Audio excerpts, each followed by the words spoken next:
देखिए सर साहब, केस एकदम क्लियर कट है। पति गए विलायक किसी और के हो लिए, बबीता जी रह गई यहाँ पे अकेली। तो जज साहब की पूरी सिंपैथी होगी बबीता जी के साथ, और बबीता जी के पास पूरे राइट्स है एलिमनी और मेंटेनेंस लेने के लिए।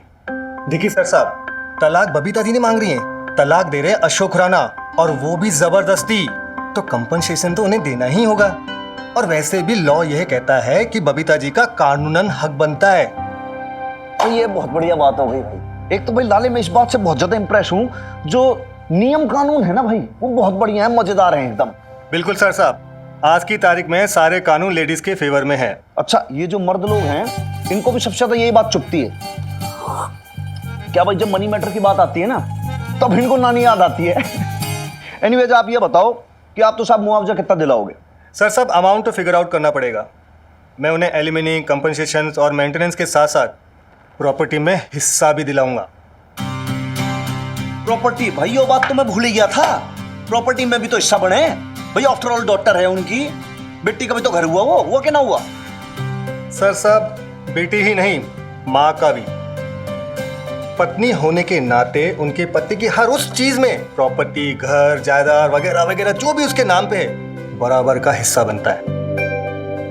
हाँ, बस उनकी प्रॉपर्टी इनहेरिटेड या पैतृक नहीं होनी चाहिए। बहुत ही बढ़िया बात कही आपने, हाथ मिला लो पहले आप। शाबाश, अब बहुत होनहार आदमी हो, really glad to meet you. भाई लाले, मुझे तो पहले ऐसा लगा था कि भाई तेरा साला बहुत ज्यादा लालची आदमी है, अकेली माँ बेटी को देख के उनसे बड़ी बड़ी मोटी मोटी फीस लेने की सोच रहा है। लेकिन भाई आप बहुत अच्छे आदमी हो और बहुत अच्छा लगा, आपकी सोच बहुत अच्छी है।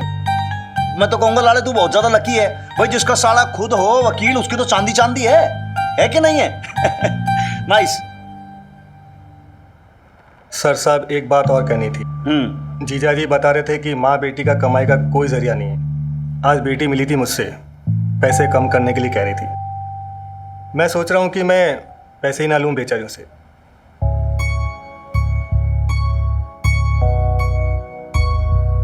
अगर आप ऐसा सोचते हो ना, तो बहुत ही अच्छी बात है भाई लाले।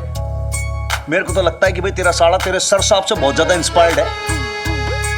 मतलब समाज सेवा की शपथ उठा रखी उन्होंने भी मेरी तरह। और उसके बाद ये देखो सामने गांधी जी की फोटो देखो, बापू का फॉलोअर हो आप भी, सेवा की सोचते हो। वो भी तो बैरिस्टर थे। नाइस, बहुत अच्छी बात है। आप सोचो कैसे क्या करना। लेकिन लाले एक बात बता भाई, तू तो बहुत अलग अलग बातें कह रहा था। नहीं सर साहब, क्यों शर्मिंदा करते हो? अब मुझे क्या पता तीरथ क्या समझाना चाह रहा है और वो क्यों पैसा लेने से मना कर रहा है। मना नहीं कर रहा हूँ सर साहब, मैं तो ये कह रहा हूँ कि अगर एलिमनी ज्यादा मिले तो उसमें से आप मुझे 10% दिला दीजिएगा। उसके बाद फीस देनी ही नहीं पड़ेगी उनको। भाई आप हाथ मिला लो फिर से। आपने जो है ना, ये मदर डॉटर का जो बर्डन है ना, उसको बिल्कुल कम कर दिया आपने। तो अब ये बता दो कि भाई मन ने क्या करना है? एलिमनी? बबीता बहन जी, कोई टेंशन वाली बात नहीं है।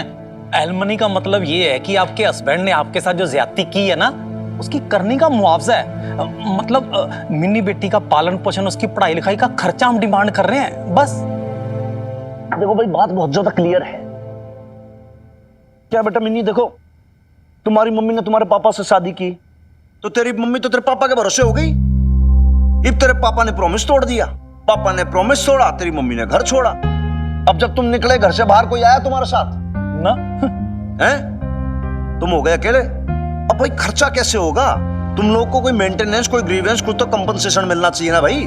माल गुजारा भत्ता तो मिलेगा तुम्हें, है ना? तो साइन कर दो और समझा दो अपनी मम्मी को। नहीं, हमें कोई एलिमनी विलिमनी, कोई माल गुजारा भत्ता कुछ नहीं चाहिए। मैं नहीं साइन कर सकती इस पे। मिनी, हमें किसी की भी पैसों की भीख नहीं चाहिए। कहते अपने हनुमान अंकल से। बालिका अपनी मम्मी से कह दे कि भाई। नहीं हनुमान अंकल, इस टाइम मैं अपनी बेब्स के साथ एग्री करती हूँ। जब मेरी बेब्स ने पापा जी से प्यार की भीख नहीं मांगी, तो पैसों की भीख कैसे मांग सकती है? पता आपको कितनी इंसल्ट की है पापा जी ने हमारी? बेब्स के रहते वो किसी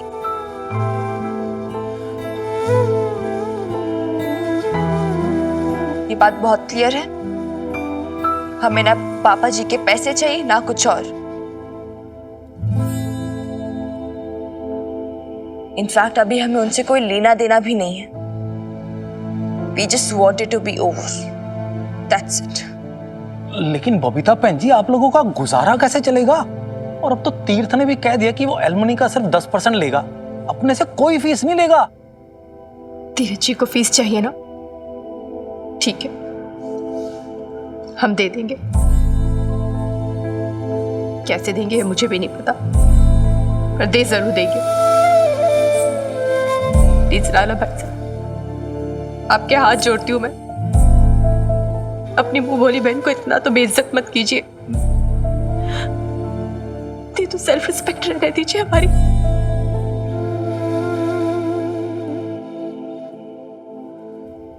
बेब्स, मिनी पुत्र, तू समझाना अपनी मम्मी को। नहीं लाला अंकल, मैं अपनी बेब्स के साथ एग्री करती हूँ। आप प्लीज सीरत अंकल को बोल के पिटिशन रिवाइज करवा दीजिए। बेब्स, सरदार, नहीं लाले तू रहने दे, भाइयों माँ बेटी ना समझेंगी। क्या है कि जिसे सेल्फ रिस्पेक्ट समझ रही है ना, सेल्फ रिस्पेक्ट नहीं है ये, बचपना है ये, बहुत किडिस बात है ये तो। अब क्या है कि इन्होंने पहला कदम रखा है, फर्स्ट स्टेप, बेबी स्टेप से ये चल रहे हैं, आगे बढ़ रहे हैं, दुनिया देख रहे हैं। अभी दुनिया के समाज के इधर उधर के ऐसे थपेड़े खाएंगे ना ये लोग, तो फिर ये लोग ट्रैक पे आएंगे, तब इन्हें समझ में आएगा। भाई मैं कहता हूं कि आदर्शवादी हो, बहुत अच्छी बात है, लेकिन आदर्शवादी होने के साथ साथ अपने हक के लिए भी तो लड़ो। आप अपना हक भूल ही गए। लेकिन ऐसे तो सर साहब मिन्नी का फादर बड़ा सस्ते में छूट जाएगा, मतलब जिंदगी बर्बाद कर दी और कोई सजा भी नहीं हुई। लाले एक बात बताता हूं तेरे को, देख बहुत अच्छी कहावत है वो कि जैसी करनी वैसी भरनी। वो तो अपनी सजा भुगतेगा, यो बात फाइनल है, लेकिन मन ने यो बात समझ में नहीं आती कि भाई ऐसा कौन सा कोर्ट है, ऐसी कौन सी जगह उसकी सुनवाई होगी, किस लैंग्वेज में समझेगा वो, किसके मार्फत समझेगा, समझ नहीं आता, क्योंकि उसको सिर्फ दो ही चीजें समझ में आती हैं, पहला पैसा और दूसरा मारा यो डंडा। अब पैसे से माँ बेटी समझाने ना देगी ना, डंडे की जो बात है मेरे को गांधी जी रोक लेते हैं। तो लाले बस यही बात समझ में नहीं आती मेरे। अगर तो ये बात मेरे बस में होती ना तो मैं इसको फट क्लियर कर देता, ट्रैक पर ले आता इसके पापा को मैं। अरे रोज और नया टंटा, कोई नई प्रॉब्लम। अब ये एलिमनी का चक्कर क्यों दूं मैं, एलिमनी क्यों दूं मैं उसको maintenance? I am telling you Meeta, ये इंडिया के लॉज ही ना सारे वन साइडेड है, सब औरतों के फेवर में बने। अशोक, ब्रिटिश लॉज भी यही कहते हैं, पूरे वर्ल्ड में it's the same. I thought पहले तुमने इस बारे में सोचा होगा। इनकम का कोई जरिया नहीं है, बिजनेस हमारा स्टार्ट नहीं हुआ, एलिमनी कहां से दूंगा? हाँ, तो तुम्हारे लॉयर मिस्टर मदान ने कहा ना कि तुम्हारी इनकम नहीं है, तो शायद हो सकता है तुम्हें एलिमनी देने की जरूरत ना पड़े। मीता, तुम भी ना सिर्फ आधी बातें सुनती हो। लॉयर ने साफ साफ कहा था, अगर हस्बैंड की इनकम ना हो तो वाइफ उसकी प्रॉपर्टी में से हिस्सा मांग सकती है। इसका मतलब समझ में आता है तुम्हें? वो हमारी सारी सेविंग में से शेयर मांग सकती है, और तो और इस घर में से भी शेयर मांग सकती है, समझी? ये घर तो तुमको कोलैटरल रखना था ना, नया बिजनेस शुरू करने के लिए। एग्जैक्टली। अब मेरी बात समझ में आई तुम्हें? यही तो मैं तुम्हें समझाने की कोशिश कर रहा था तुमसे।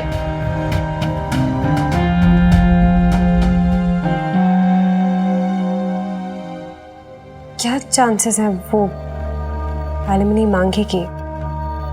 आई मीन, जितना मैंने उसे समझा है और तुमसे सुना है, वो बहुत सिंपल है, बहुत घरेलू है।